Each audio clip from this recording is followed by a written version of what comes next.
Golden State Media Concepts bring you Book Review Podcast, a haven for bookworms of all ages and the widest genres, from mystery to memoirs, romance to comedy, fantasy to sci-fi. If you love to read, this is a podcast for you. It's the Golden State Media Concepts Book Review Podcast.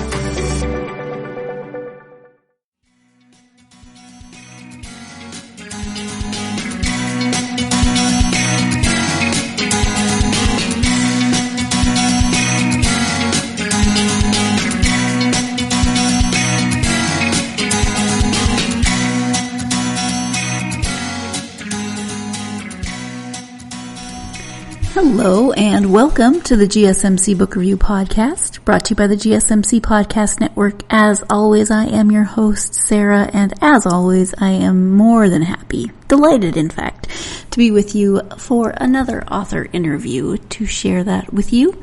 Hope you're having a great week. Hope you had a wonderful weekend. We are just chugging, trucking, something. I'm not sure what I meant to say there. We are just moving our way through November, aren't we? I can't believe that Thanksgiving is a week away, a little over a week away. It'll be next week, and they don't celebrate it here in Portugal. Of course, it's an American holiday, and Canadian, but that's in October. But they don't celebrate it here. But we did have a couple of friends invite us over, friends from California, as it happens, who have invited us to their place. So we're going to celebrate a slightly, well, I don't know how traditional it will be. It won't matter because we'll be hanging out with friends, and then that's the point, right? To be with people that you care about and to celebrate the things that you're thankful for. So we're looking forward to that. It was just my husband's birthday. That was wonderful. He is definitely the ride or die in our relationship. I have too many questions. Where are we going? Will there be snacks? Why do we have to die to be that in our? But he is definitely, he's up for any adventure. He's the facilitator of most of our adventures. He is extroverted. He is a morning person. He is just out there and happy and positive, and he brings me along for the ride. So we celebrated his birthday by going to the beach and just hanging out and spending time together. And he was joking that because they do not celebrate Thanksgiving here, that his birthday is now the official start of the Christmas season. So only in Portugal, nowhere else. I used to be one of those people that December 1st, no Christmas anything until December 1st. And then I moved that back to the day after Thanksgiving. I tried to get through Thanksgiving first. And now, you know what? There's so much craziness in the world right now. I will take my joy where I can find it. So I said, yes, if you want to start if you want to start Christmas on your birthday, cool. We watched, only half of a Christmas movie last night because then we both fell asleep. But we started our Christmas movie watching, and it was awesome. And I'm not going to complain. It was a wonderful day. So that's pretty much, the update from here. Hope you, as I said, you're having a good week. Hope good things have happened, whether you're decorating for Christmas or whether you even celebrate Christmas. I hope there's something that is bringing you joy as we speak. Author interviews bring me joy. I love meeting new authors and reading books that I might not otherwise, and this is no exception. Today I am speaking with author Francesca Miracola about her book. It is a memoir. It's called I Got It From Here, a Memoir of Awakening to the Power Within. And there are some content warnings. This does deal with a toxic relationship, an abusive marriage, a man who is really a sociopath in a lot of ways. So if that is something that is not going to be in your comfort zone, you may want to skip this one. But if it is really ultimately a story of hope and a story of listening to your own inner voice, etc. So there's a lot more to it, but there are those elements in there as well. So I always want to give that warning ahead of time. And Francesca does not go into details in this interview, so there's not a lot of that here if you still want to listen to the interview. She talks more about the overall experience and the the takeaways that she got from the experience, etc., and what she's doing moving forward. Let me go ahead and give you the description of the book. Again, it's called I Got It From Here, a Memoir of Awakening to the Power Within. And the description is as follows. Growing up in an Italian-American family in Queens, New York in the 70s, Francesca Miracola was trained from an early age to keep up appearances at all costs. But behind closed doors, her parents' toxic marriage served as a blueprint for dysfunction. So when she met Jason Axcel at a bar as a 20-something, she ignored all the red flags, and there were plenty of them, and dove right in, normalizing his emotional and physical abuse just like she'd learned to do. She even married and had 2 children with him. But something in her clicked one night when Jason strolled out the door after a vicious fight that left her degraded on the floor, and she decided she was done. Except Jason wouldn't let her go. Even after they finally divorced and Francesca fell in love with someone else, her ex-husband was keen enough to recognize that she was the same broken girl he'd met a decade earlier, and he exploited that fact at every turn. He called the cops to her home with bogus claims. He bombarded her with provoking emails and texts. He stalked her every move, and worst of all, he used their little boys as pawns in his campaign. Then he went for the jugular and sued her for custody. But Francesca was stronger than he'd given her credit for. Raw and illuminating, I Got It From Here is one woman's story of saving herself and her children from the grips of a sociopath posing as a family man, and from the inherited trauma passed down by her own family of birth, while learning to trust in the inner voice that's been trying to guide her all along. So from that description, you can see that there are some there's some definite painful parts of this book. There's painful family of origin stories. There's painful marital stories. There's painful post-divorce stories in this book. But you can also see that there is hope within this book, and there is experiences of listening to whatever that voice is inside of us that guides us, however you define that, however you experience it. Francesca talks about that and talks about how she came to start listening to that voice and how she learned to move forward and try to break some of those generational cycles that we're all trapped in to a certain extent, right? All of us grow up in families of origin. We all learn things within those families of origin. Some of those things are amazing and wonderful and should be passed on. Others are not as great. And regardless of where on the toxicity spectrum they fall, a lot of those traits need to be broken, right? So that we can move forward and be healthy ourselves, raise healthier next generations, etc. And this book is all about that, recognizing it, doing the best we can to move forward and make those changes. So let's go ahead and let Francesca talk about the book and the experience of writing the book. Again, her name is Francesca Miracola, and the book is I Got It From Here. Francesca, welcome to the podcast. Thank you so much for being here. Thank you. Thank you so much for having me. I am happy to have you here. I'm looking forward to talking about your book. It's a memoir. Before we do that, though, if you wouldn't mind just taking a few moments to share a little bit about yourself so my listeners can get to know you, that would be wonderful. Okay, great. And if you don't mind, I actually might just kind of go off of my formal bio, only because I kind of love it and I think it's a little fun, and I think it's like a great way to summarize like who I am. So sure. Forgive me for being kind of almost like formally reading it, but again, I kind of enjoy it. Okay. So I'm an Italian American from Queens, New York. I currently live on Long Island. But in my mind, I'm a free-spirited wanderer. I would love to travel the world, but I'm kind of afraid to fly. Although I'm working on that. And you know what? A glass of wine gets me through most of my flights. So, I'm mostly an introvert who greatly prefers deep, meaningful conversations to surface small talk.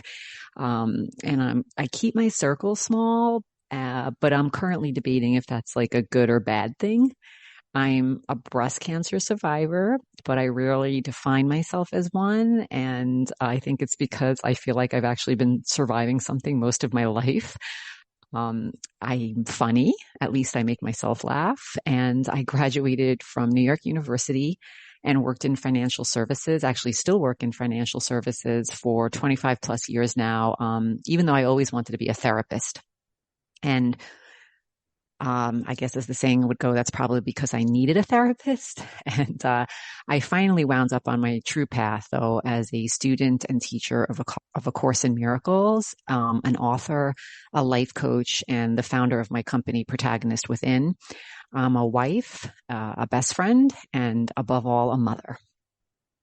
Wonderful. Thank you. And yes, I do remember reading that, your bio on the book and thinking it was very descriptive. I think a lot of authors tend to be introverted, so that makes a lot of sense. Yeah.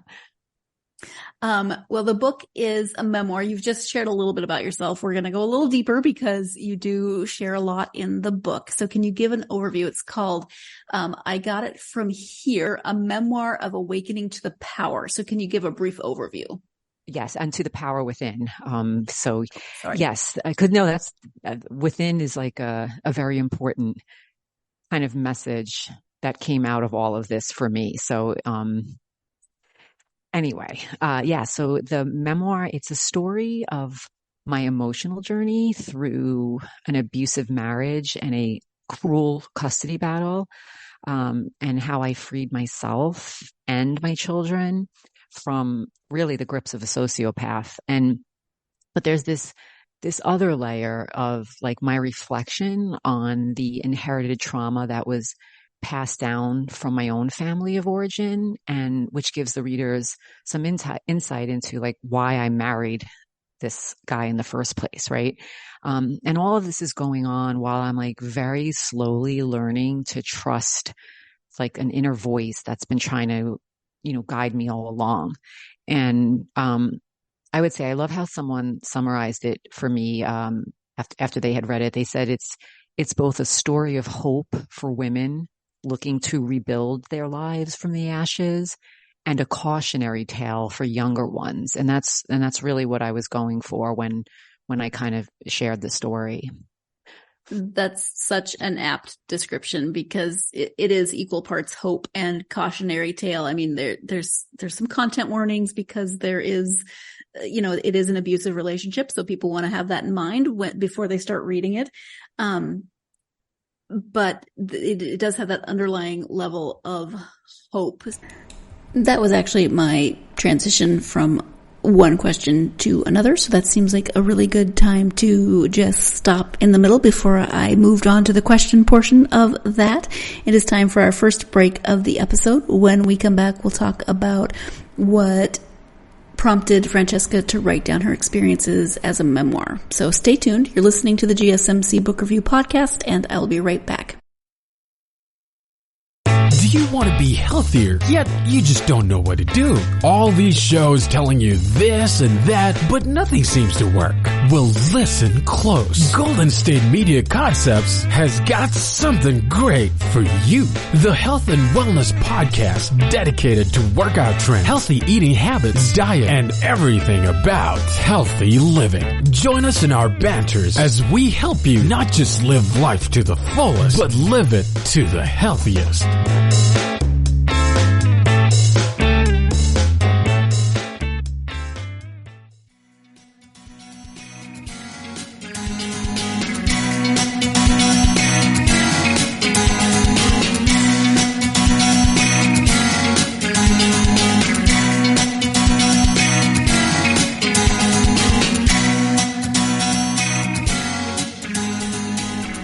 Welcome back to the GSMC Book Review Podcast. As you know, I am speaking with Francesca Miracola about her memoir, I Got It From Here, a memoir of awakening to the power within. So let's go ahead and return to that interview. What prompted you initially to sit down and write your experiences as a memoir?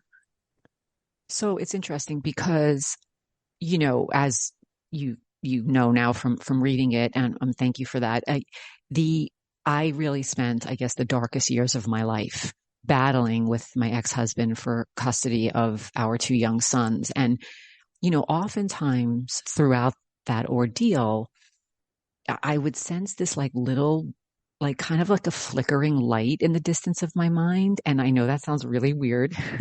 And at the time I didn't know what it was, but I just kind of knew like it was trying to get my attention. And, of course I ignored it. Right. And I just would like keep the focus. Like my focus was very much on the drama at hand at the time.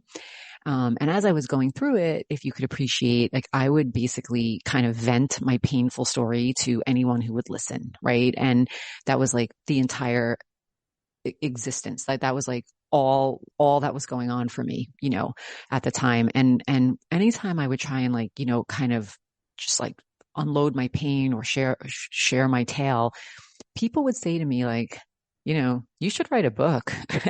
And then like that little light would flicker and like something inside of me would just be like, yes. Like I kind of just knew. And I tossed it around in my mind for several years, like the idea of like kind of writing a book about the story of what was going on. And I do have a very close contact in the publishing industry. And when I went to them with it, they really discouraged me from writing it. They like tried to convince me, no one would be interested in your story because I wasn't like a celebrity. So it was kind of like a dream squash conversation. And then, like my story was being left untold, but like that whispering yes kind of still lingered inside of me. And then I feel like, I don't know if you're a little woo-ha like I am, but I kind of feel like the universe must have known like I needed more of a nudge, right? So basically it came in the form of breast cancer. And I was diagnosed, and when the radiologist said to me, you have invasive breast cancer and you need to see a surgeon right away, I swear my first thought was my children, right? I feared, I was going to leave them too young. And my second thought was the book, right? I really feared I was going to die without having written it. So that was like, okay, I'm doing this. So soon after my treatment was through, I guess now this was back in about 2016, I wound up hiring a really like inexpensive ghostwriter. And so that we could talk about that a little bit as far as like the book writing process, but I wound up not being the route I ultimately went, but it kind of was what kickstarted the whole process for me. So this was again in about 2016. And what came out of that exercise was that I wound up with a poorly written, very angry and vindictive account of what my ex did to me. And I was really a newbie. I was basically clueless. Like I was not a writer. I had never been, I never did anything like this. And so I didn't know much about the industry and how it all worked. But so being so clueless, I submitted that ridiculous draft to my publisher back in 2018. And thank goodness that she suggested I work with a book coach, that she recommended. And because she believed I had a story there, and she really believed that this coach would help me bring my work to a higher level. So, I mean, I did hesitate a bit because I had been burned by the last book coach, but I was trusting this publisher. And so sure enough, she connected me with the coach, and we wound up really hitting it off, and I loved her and I loved the whole process with her. So I basically started over from scratch. I rewrote the entire book. And then I was shocked to learn that there was so much more to my story than I originally thought, right? It wasn't just about, my ex and the custody battle and the family court and all the pain and the abuse. There was that, like we said earlier, that added layer of introspective, like, my background and kind of how I got here. And so I'm just really thankful that by that time, again, this was years later, I was willing to see it. And then I had this help along the way. So, I worked with the book coach for a couple of years and then resubmitted back to the publisher. And then, thankfully they greenlit that version. And as you know, my book wound up published in this past spring of 2023. So it's a process. It's a long game, but that's. Oh, absolutely. And yeah. I can understand how easy it would be to cross that line into angry bitterness in terms of writing it, because it's such, you had so many hard experiences. And as a reader, this is going to sound negative, but bear with me. It's a little painful to read sometimes because one, as the outside reader, you're more separated, and you just keep thinking, because you're separated, you're like critiquing, well, why do you keep doing that this way? You know? But also because it's not fiction, it's a memoir. It's painful because you feel so deeply everything that you must have been going through, and just, you want to reach in and fix it. Right. So how did you decide which experiences to include, how to steer it more, toward that reflection and introspection, away from more of the angry? How did that process work for you? So I think by the time I was sitting down to read it, I was also starting my own kind of spiritual journey and my like inner work in healing.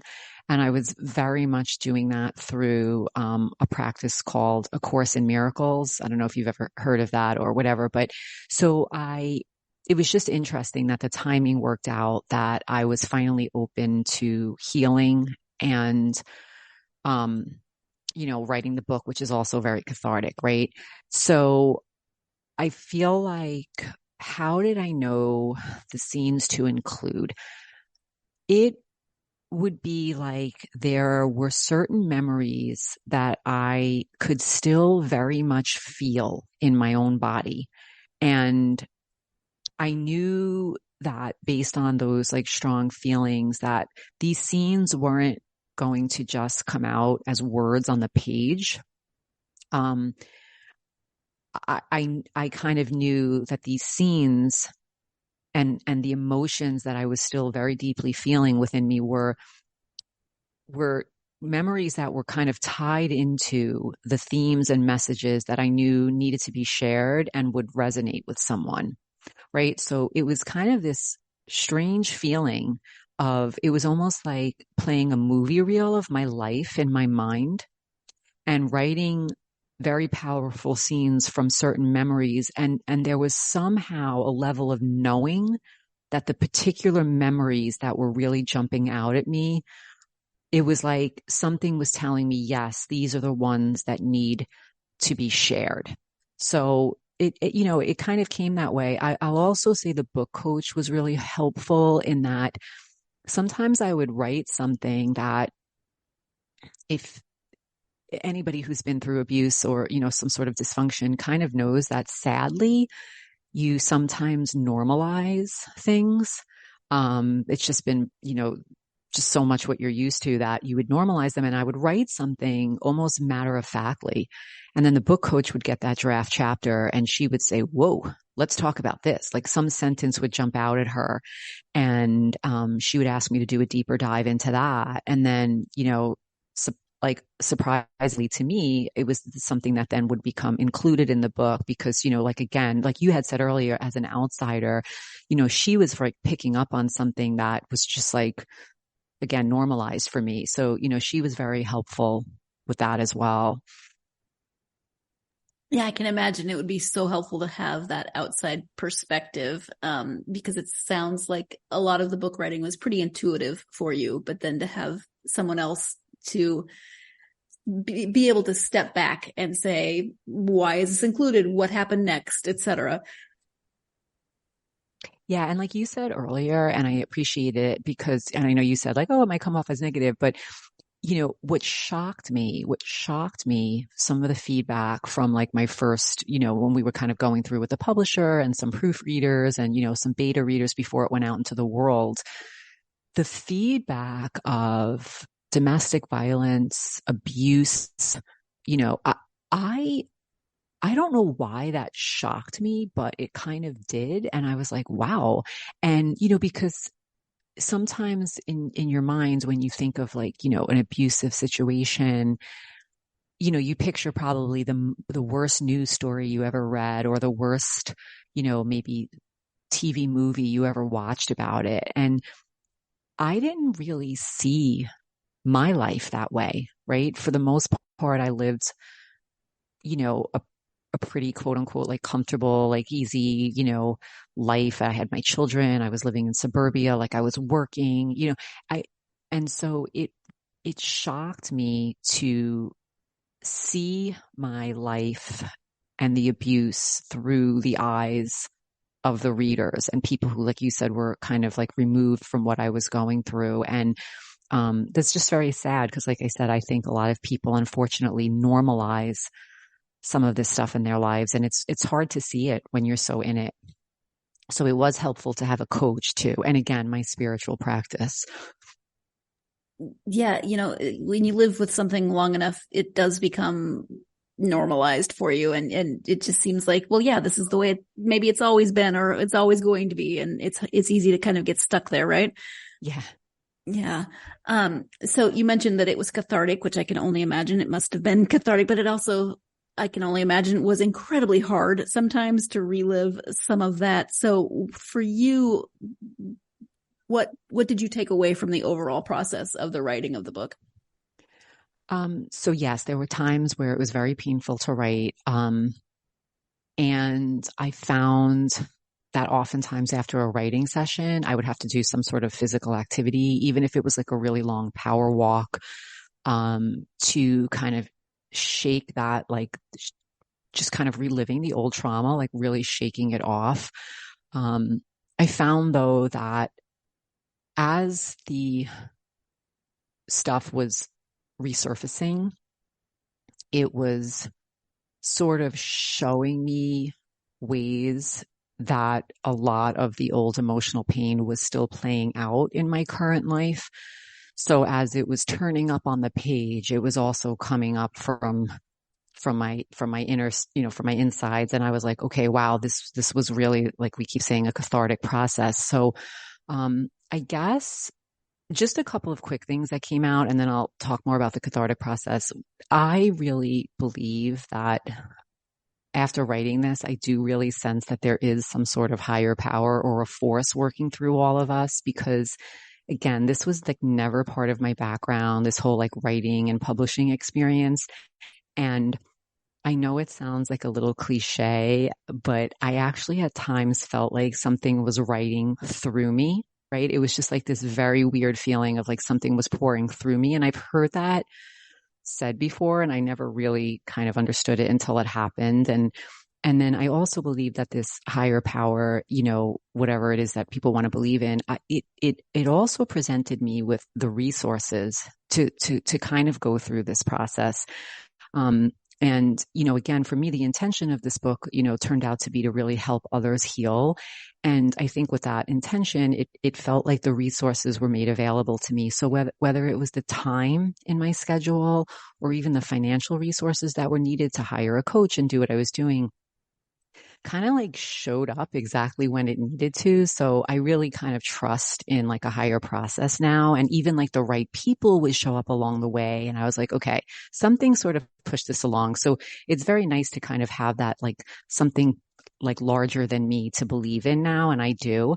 But back to the cathartic, like I feel like like as I was typing, I was like, it was like really, like releasing a lot of my past. And I came to start to realize that like it was my own, like as you kind of probably alluded to before, it was my own like fragile emotional state, my own thoughts and beliefs, my own fears, and my own like frayed nervous system that really kept causing and like, recausing all this angst, right? Like when you were saying like, oh my God, why do you keep doing this way? Right. And that was like sort of what started really jumping out at me from the page. And there's my favorite quote in again, the Course in Miracles, which is the spiritual practice I follow. The quote says, "Let me look on the world I see as the representation of my own state of mind." And I was like, wow, I see that now. Like I see that, it's your inner state that kind of like shows up in your external circumstances. And I think oftentimes, we might try to like fix and manage external situations, relationships, circumstances, and you're just like beating at it, and you keep coming at it from the same like brokenness that where it like started. And so writing the book helped me really see my own brokenness and start to kind of like work on that. And, I really had to look within myself, to the energy that I was projecting on the world around me. And, it's funny because then my ex, he kind of seemed irrelevant with every word I wrote.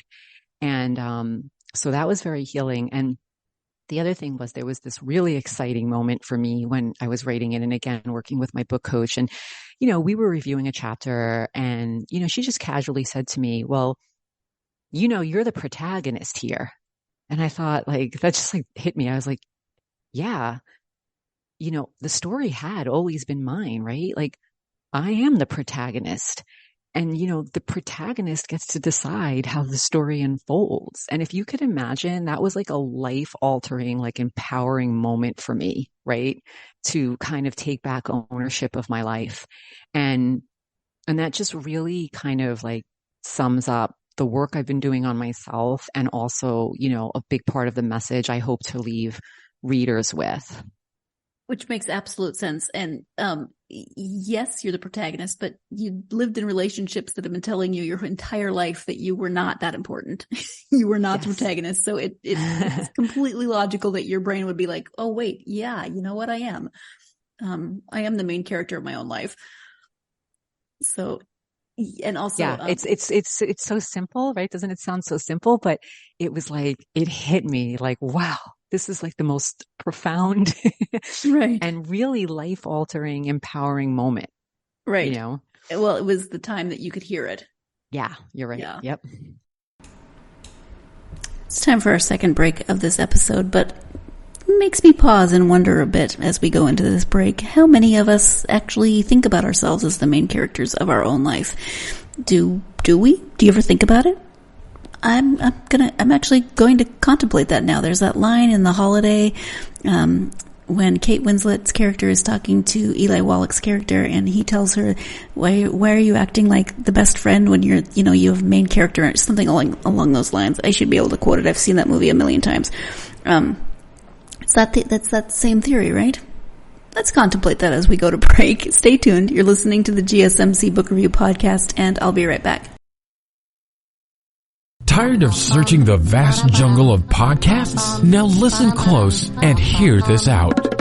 There's a podcast network that covers just about everything that you've been searching. Hey! The Golden State Media Concepts Podcast Network is here. Nothing less than a podcast bliss with endless hours of podcast coverage. From news, sports, music, fashion, cooking, entertainment, fantasy, football, and so much more. So stop lurking around and go straight out to the Golden State Media Concepts Podcast Network. Guaranteed to fill that podcast itch. Whatever it may be. Visit us at www.gsmcpodcast.com. Follow us on Facebook and Twitter, and download us on iTunes, SoundCloud, and Google Play.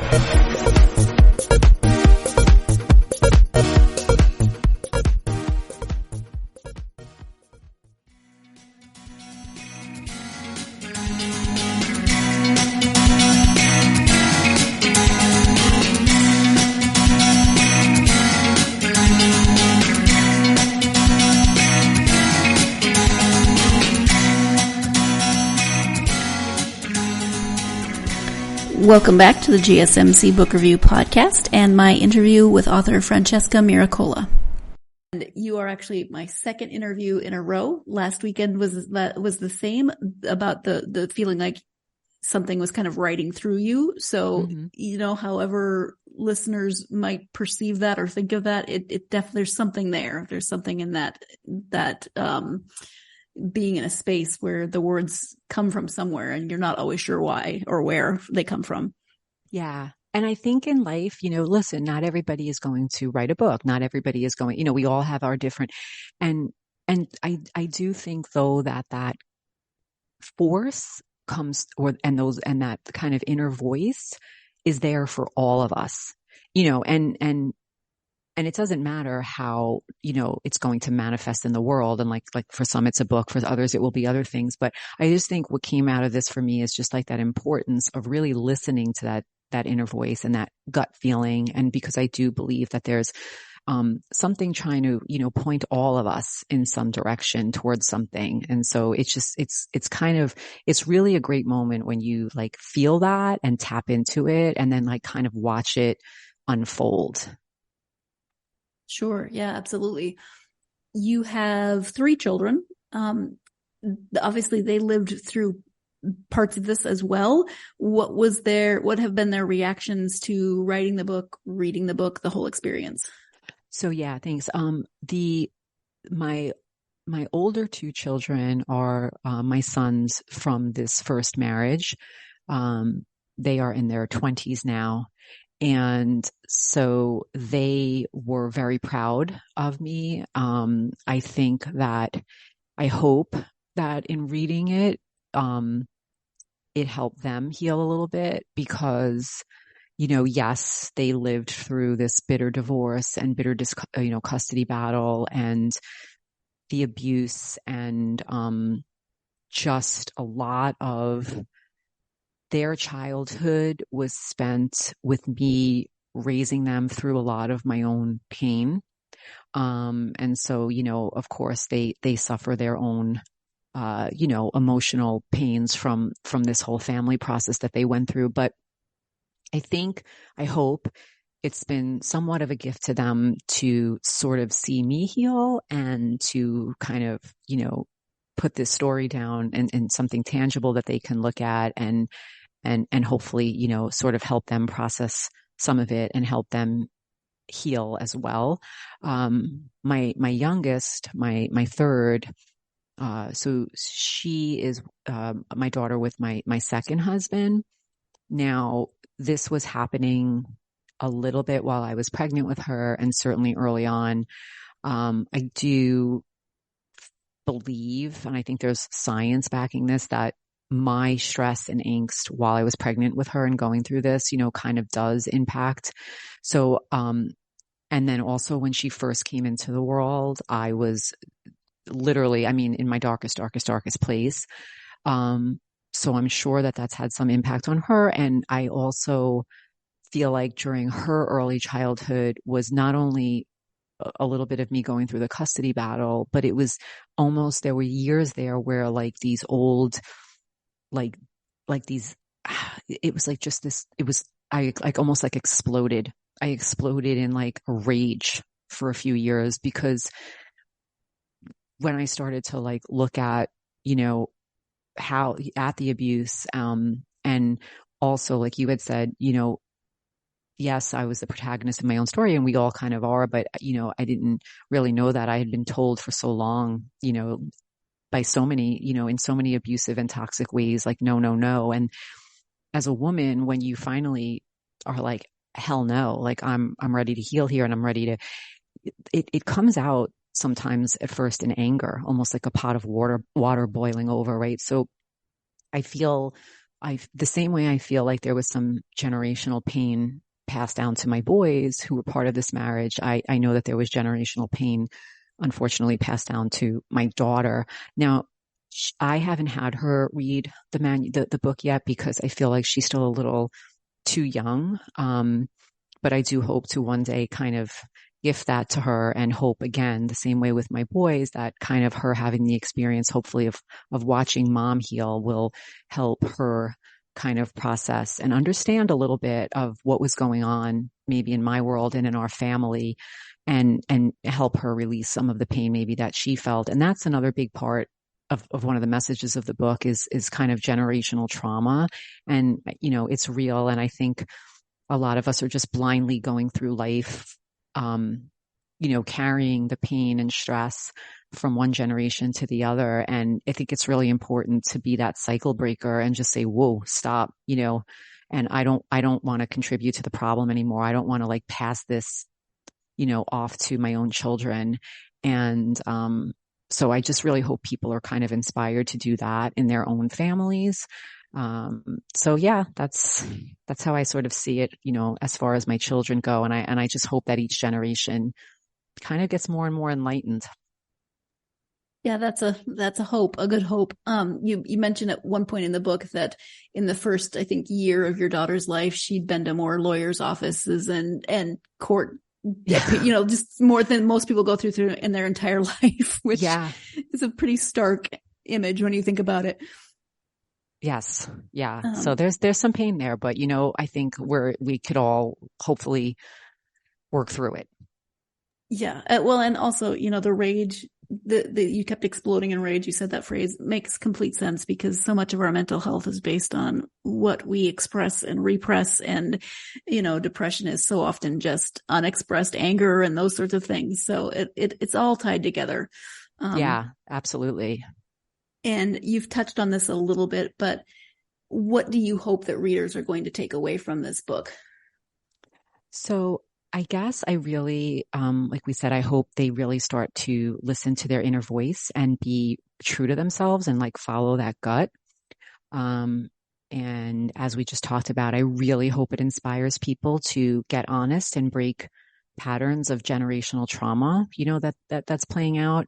And I don't obviously want to ruin it, but I really hope that when readers finish at the very last page, I hope they're inspired to take an honest look within and kind of humbly begin their own healing journey. And those were the three main like themes and hopes that I had as I was working through the book. And, I think what's kind of come out of this for me, and I hope that, others can kind of experience this too, is that I think, it's important for us to know that we're really not alone in whatever it is we're going through. And obviously some people have, different circumstances, and maybe it's not always going to be, abuse, but it might be some other sort of pain or struggle. It could be addiction. It could be, whatever it is that people are going through. I actually just think it's so important for all of us to kind of like open up and be honest and share our experiences, because I think it's like through that vulnerability and like shared human experiences where we really all connect. And I think people need each other's honesty. Like, I think it's important to be honest, because you'll probably be helping, like through your honesty, you'll be helping someone else maybe heal their pain. And in doing so, it's like, it's all circular, right? Because that also helps you heal your pain. And I think I know I did too, people want to kind of just like, put up like the front and, I don't know, people seem to kind of like self-protect or be a little defensive, or, the phrase is like, you don't want to air your dirty laundry and all that kind of stuff. But I think the truth of the matter is we do all need to share and connect. And I think that that's how, 2 by 2, we're all going to start to like heal and hopefully one day have a better world for all of us, really. Yeah, we're taught so often to, like you said, not air our dirty laundry, keep it inside, keep that image, and it's in some ways it's better and worse with social media, because in some ways we see just the perfection of social media that people put out there, but in other ways people are sharing more of their experiences on social media. So I think it's a balance.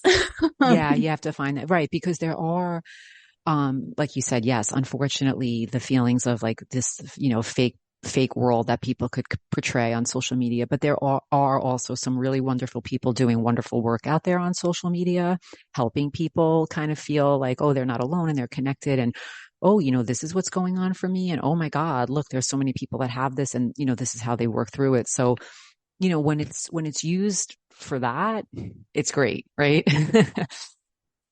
Yes. And, yeah, it's as two people who grew up without social media, and in some ways that's a blessing.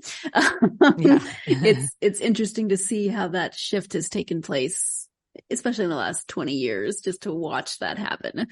Yeah. Which is a bit of a side note, but you didn't come to writing, some people grow up their whole lives writing stories, knowing they want to be an author someday. You didn't come to it from that way. You wrote a very specific book. Do you want to write more? So I do. I feel like there is another book that I'm, a memoir again, a different phase of my life, maybe kind of like the 10 to 15 years post custody battle and like what my whole healing process has been like, and maybe centered around, more specific stories about my own family of origin. I kind of envision it more as a book, for my brothers. So it's like, it's funny because it's in me, but it's not ready to come out of me. So I take some notes and I do some thoughts, and I know from my past experience, like when that moment strikes and that flood comes through me, it will pour out. So it's there. And one day maybe I will. Well, yeah. I mean, you talked about how it came through you at one point. You don't want to try to force that. Right. Exactly. Yeah. It is time for our final break of this episode. When we come back, advice from Francesca for people who might be thinking of writing a memoir themselves. So stay tuned. You're listening to the GSMC book review podcast, and I'll be right back. Golden State Media Concepts social media podcast. Time to hashtag everything. We talk about all the fun, crazy stories on social media. From Instagram to Facebook, Twitter to Tumblr, or probably even Friendster. Join us each week as we explore the quirky side of social media. It's the Golden State Media Concepts social media podcast. It's simple, such a sad song. The one that we rely on to get us.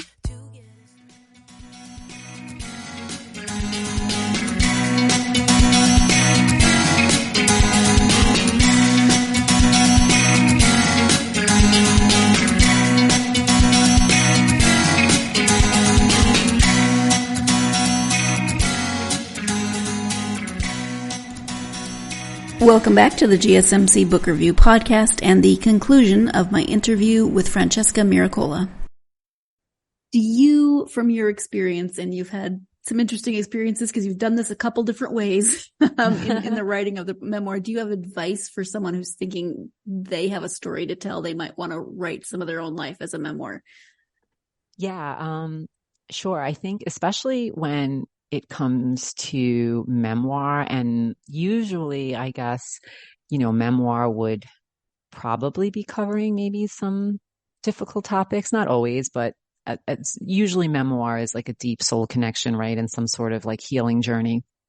So, I think that it's really important for a writer to kind of like also explore their own inner world while they're doing this, because I feel like, the more you work on like your inner world, the more of a mark you'll kind of leave on the outer world, right? So, I think like we had said about my process, it's so much deeper when there's that level of truth and depth versus just like the reporting of kind of like what happened. So I think that that's really important. I think it's also important for me, it helped to have like just one or two people in mind when I was writing, because I think I was able to almost speak to them, versus the panic of having this large audience and how everyone will receive it. And, you can kind of drown yourself in that. I think having a person or two in mind who you really feel like you're telling the story for kind of helps it flow out. And I think that, it's important to like submit it, so like to have a purpose to your work. Again, who do you want to reach? Like, what is the message, and like some sort of hope for healing or inspiration in somebody. And then because I think when you really have that desire, like I said, there's some sort of force that will sort of help that desire, manifest. And I don't know if I mentioned this earlier, but yeah, I think I did. It's a long game. I mean, when you think about it, I didn't write my first word until 2016. And keep in mind, it was dancing around in my head for years before that. So I sit and write my first word in 2016, and it doesn't get, my book is actually published in 2023. So that's 7 years from writing to publication, and plus the years that it was dancing around in my head. So, just kind of, if it's in you, just, go with the process, no pressure on the outcome. Doesn't have to happen in 6 months, and just be patient. And then it's just like a wonderful, wonderful moment when it's real and you see the cover for the first time. So, just kind of enjoy the process, because if you're writing, I feel like at least I know for me that the book process was part of my like my whole healing process. So there's more going on than just the book, So yeah, I guess that's what I could say from my experience.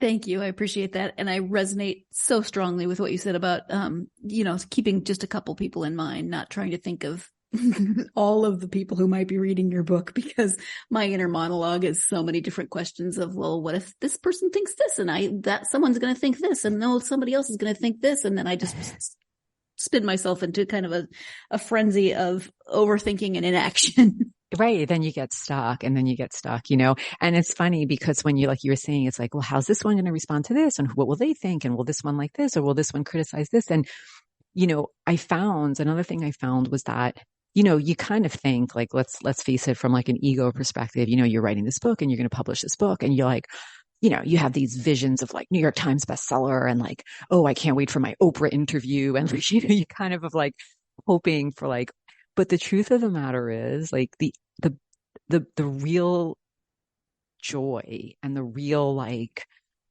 what I'm actually so thankful for is really none of that ego stuff and like approval of the masses and like, where it's all going to go.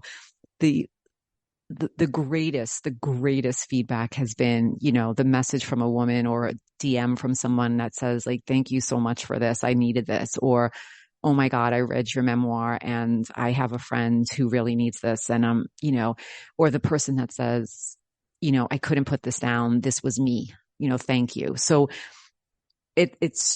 it's like just that deeper connection is really what's so much more important. And again, if you could have like a person in mind, and then just trust that it's gonna touch like the souls that it needs to touch. And whoever it's not for, it won't be for. There'll be other stuff for them, so it's good to get rid of all that noise. Yeah, letting go of some of that and just knowing that if you put it out there, somebody who needs to hear it is going to hear it. Absolutely. Yeah.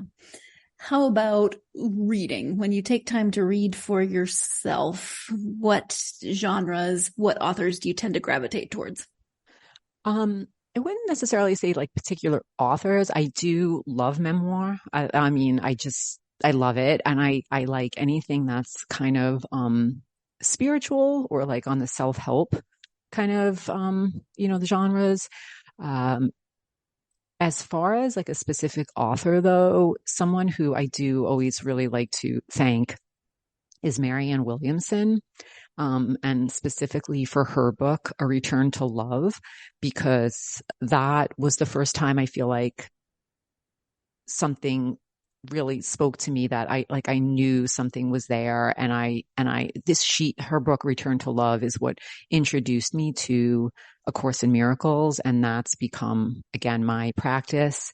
And so I'm always very thankful for Marianne's work. 'Cause I think not only did it just sparked my interest in A Course in Miracles. And I do think that by starting to follow some of her readings and some of her teachings and her work, it brought me on this whole journey. My own, memoir as well came from all of that. Wonderful. Thank you so much. If people want to know more about the book or maybe a little bit more about you and your work, can you, if you have a website, if you can share that, and any social media that you're active on where people can interact with you? Sure. So I do have a website. It's francescamiracola.com, my name.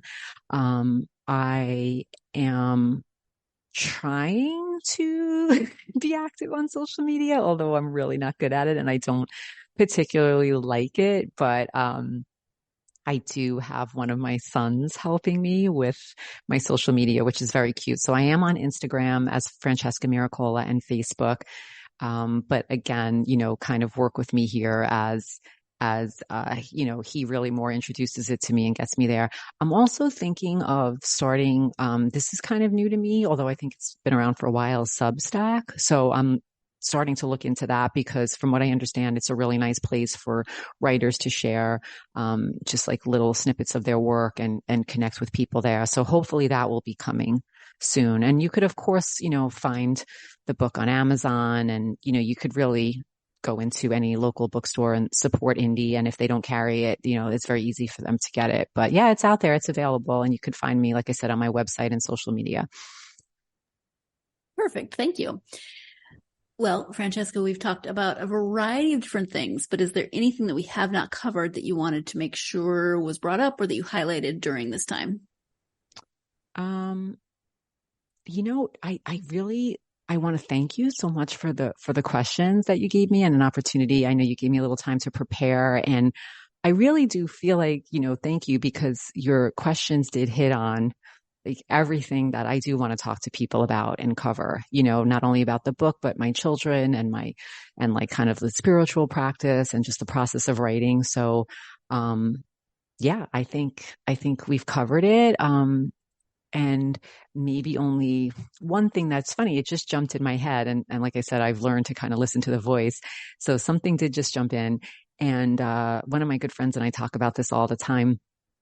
I feel like, especially for women of my age, that it's never too late to do something either, different or something that's kind of inspiring you, right? Because look at me, I've been in financial services since I graduated from college. And sometimes it feels like it's like impossible to pivot to something else. But I kind of look back over the past few years and I'm like, and I complain about financial services. I don't like it. I've never liked it. And I'm like, oh wow, for all the complaining I do, I kind of had an opportunity over these, past several years to really pivot to, on a different path with the writing and the life coaching and like the spiritual practice and stuff like that. And so I just want to I just hope that others will find some inspiration in knowing like you can sort of like follow your dreams and it does sort of, there's ways to pivot to that. So little career advice, not that I'm a career coach, but it was just funny how it kind of happened. Sure. And you never know, every step has led you here. So you just never know if you change one thing, what else may have changed in your life. So that's always an interesting thing to ponder. Exactly.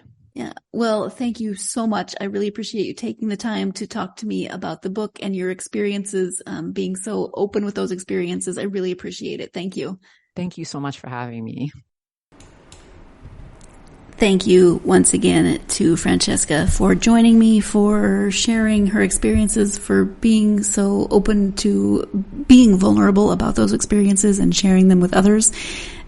There's lots of people that have various kinds of relationships that aren't healthy, and talking about them and knowing that you're not alone and being able to read someone else's experiences, I think, is so incredibly important to maybe take the steps that need to be taken in order to rectify or remedy the situation that we often find ourselves in relationships that are not healthy, regardless of what that relationship looks like. So thank you to Francesca for not only writing this book, but then coming on the podcast to talk about it and share her experiences with me and with all of you. It's so very much appreciated.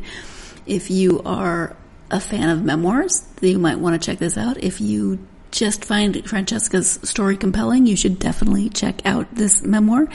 It is, like I said, not always an easy read, but because her experiences were so painful for her and her family, and it can be hard to live through that, even through the pages of a book, through the words on those pages. But it is such, as I said, an important story. And so if you are interested at all or know someone who likes memoirs or thinks who might enjoy this story, you definitely should go grab yourself a copy of this book. And of course, the holidays are coming up, so if you're thinking about holiday shopping, books are always a great answer. But you know me, I think books are the answer for everything, so it doesn't matter what the question is, books are very often the answer. I hope that you enjoyed this interview. I hope that you will join me for the next interview. It is another memoir, a very different memoir. And in this case, we have co-authors who happen to be identical twins. I will be talking to Argita and Titina Zali about their experiences leaving Albania in the late 90s, their experiences of being refugees and immigrants. So please join me for that conversation on the next episode. In the meantime, as you know, there are several things that you can do to help the podcast. Find more listeners such as your wonderful selves.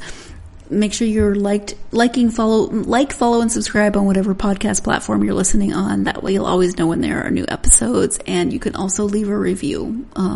That can be written, it can be starred, however your podcast platform sets that up. Any review is helpful. And thank you in advance for any review you feel compelled to leave. Also, you can follow the podcast on social media, Facebook, Twitter, Instagram, and TikTok. Love, love, love hearing from you. Come find the podcast and me on social media and tell me what you've been up to and what you've been reading. I hope you're having a great week. I hope, as I said at the beginning, that something in this week is bringing you joy. No matter how big or how small, I hope you are finding moments of joy within your week. And, that might be reading. So I hope that whatever your week is throwing at you, you have plenty of time or even stolen moments to find yourself lost in a good book. Thank you so much. You've been listening to the Golden State Media Concepts Book Review Podcast, part of the Golden State Media Concepts Podcast Network. You can find this show and others like it at www.gsmcpodcast.com. Download our podcast on iTunes, Stitcher, SoundCloud, and Google Play. Just type in GSMC to find all the shows from the Golden State Media Concepts Podcast Network, from movies to music, from sports to entertainment, and even weird news. You can also follow us on Twitter and on Facebook. Thank you, and we hope you have enjoyed today's program.